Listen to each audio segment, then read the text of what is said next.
Ku mwanya wa gatatu ni umwe mu nkoramutima z'akadasohoka za Perezida Paul Kagame, umugore utinyitse kurusha abandi bagore bose mu Rwanda.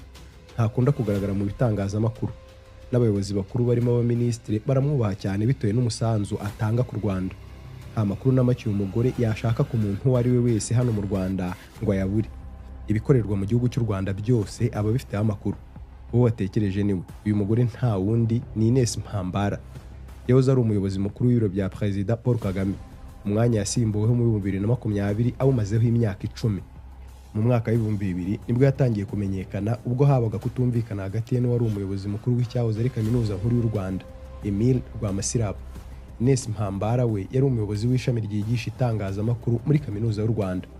Yarwanyije uburyo ubuyobozi bwa kaminuza bwariho icyo gihe bwafataga ishami ryigisha itangazamakuru, birangira ashyizeho imirongo ye y'uburyo itangazamakuru ryigishwamo. Yazanye amahinduka akomeye mu ishami ry'itangazamakuru, bituma ubuziranenge bw'imyigishirize yaryo buzamuka bigaragarira buri wese wamenye aya makuru. Ishingwa rya Radio Sarusi ryavuye mu bitekerezo bye, bijya mu bikorwa mu 2003. Sarusi bibaye imwe muri radio zigenga gutyo, ayishinze ku bufatanye n'Abanyakanada. Ines Mpambara yari afite n'ikinyamakuru cye kigenga cyakoreraga muri kaminuza nkuru y'I Butare. Ines Mpambara mu bwenge n'umurava we yabashije no kuzana abaterankunga benshi mu ishami rya journalisme ryigishaga itangazamakuru muri kaminuza.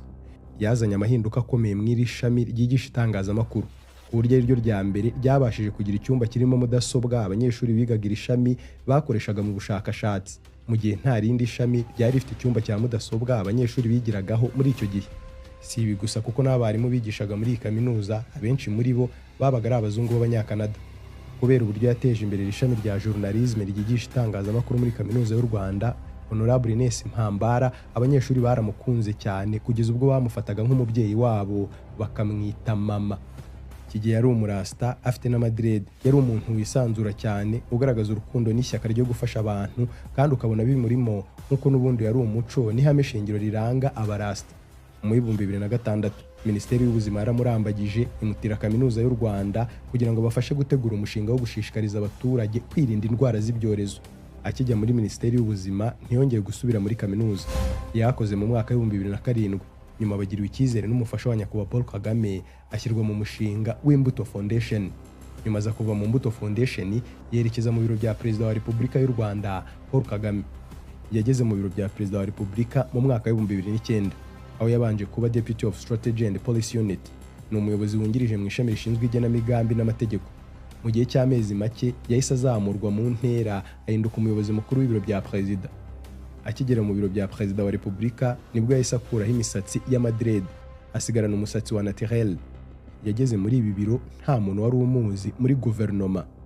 Yazamuye mu ntera vuba cyane kubera ubuhanga bwihariye mu miyoborere no kuzana impinduka zikomeye. Yayoboye ibiro bya Perezida kuva mu 2009 kugeza mu 2020. Afite ubuzima bwihishe cyane ku buryo abafite amakuru ku muryango we ari mbarwa.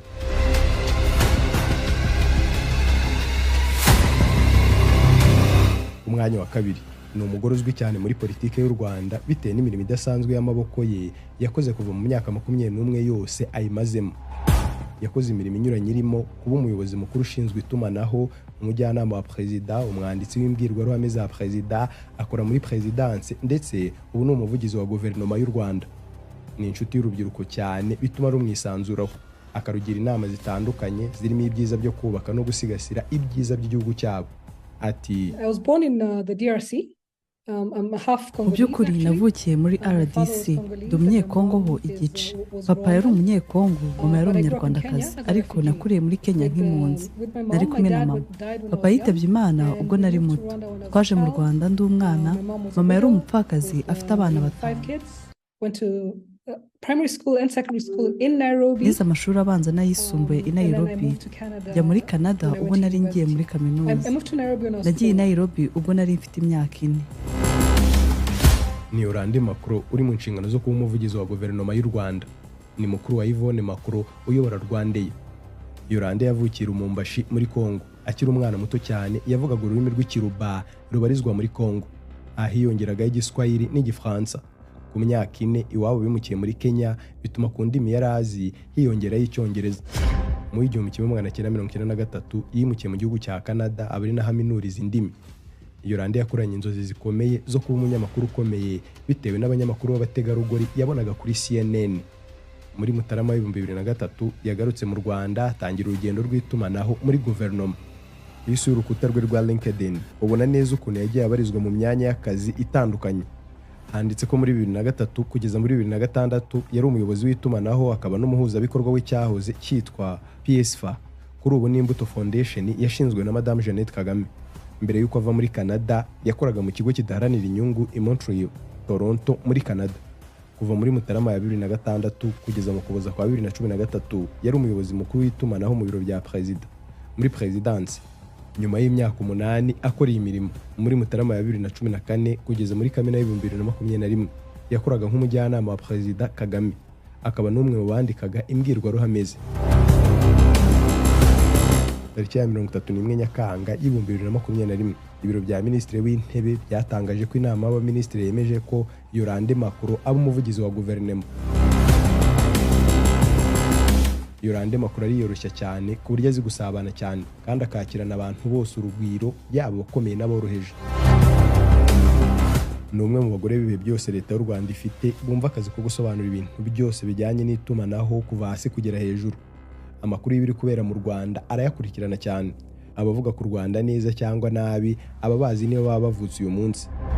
Amakuru y'ibibera mu karere k'ibiyaga bigari, Afurika n'isi muri rusange arayakurikirana cyane nk'uko yabivuze mu kiganiro cya Yashebi, Umunyatunisia, muri podcast yitwa I Am Nala Podcast. Ni umubyeyi kandi arubatse. Ubuzima bwe bwihariye ntabwo wabona hanze, yaba abana be ndetse n'umugabo we ndetse n'abandi bavukana uretse Yvonne Macron.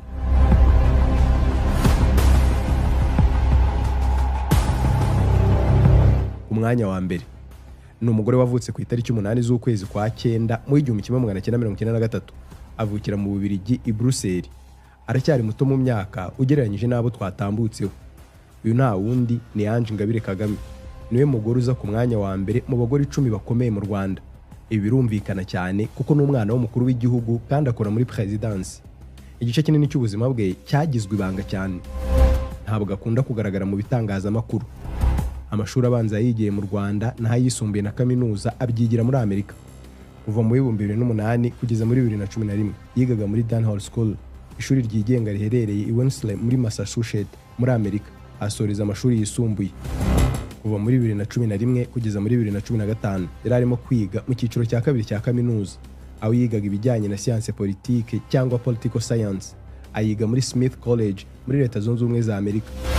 Mu 2017 kugeza mu 2018 yize mu ishuri rya mbere rikomeye ku isi rya University of Columbia. Akura impamyabumenyi mu byitwa International Affairs mu bibazo mpuzamahanga.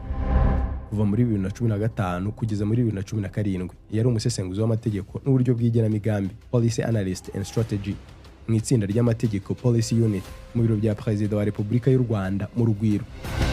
Mu mwaka wa 2018 yagiye gutyaza byisumbuyeho ku byo yize specialization muri Estonia, aho yarimo gutyaza ubwenge mu ishuri ryitwa CIPA mu itsinda ryitwa Small Nation Platform. Kuba ari we mukobwa rukumbi mu muryango we wabo bimumwiyariko wo kuba umutoni akanaba n'inshuti magara ya Paul Kagame. Bitangazwa ko agira uruhare runini muri politike y'u Rwanda kuko ubona akunda politike dore ko ari nawe yize. Ni umubyeyi w'abana babiri. Umugabo we yitwa Ndengengoma Bertrand. Ange Kagame ashobora kuvuga indimi 3: Icyongereza, Ikinyarwanda n'Igifaransa. Batisesha kusoje utavuze umufasha w'umukuru w'igihugu, First Lady Jeannette Kagame. Birumvikana yitwa First Lady nuko aba ari we mudamu ufite ubudahangarwa usumba ubw'abandi. Niwe nimero ya mbere. Ntabwo agereranwa n'uwo ari we wese kuko ari ku ntebe isumba izindi. Ni nko kuvuga abantu bakomeye mu Rwanda warangiza ukabagereranya n'umukuru w'igihugu. Aho yaba ari amakosa akomeye kuko niwe utanga ubutware n'imbaraga cyangwa akabukunyaga igihe watambukiriye cyangwa ukarenga umurongo utukura. Mu bategarugori mvuze ninde utaruzi, yaje ku mwanya wa kangahe, yitwa ngo iki?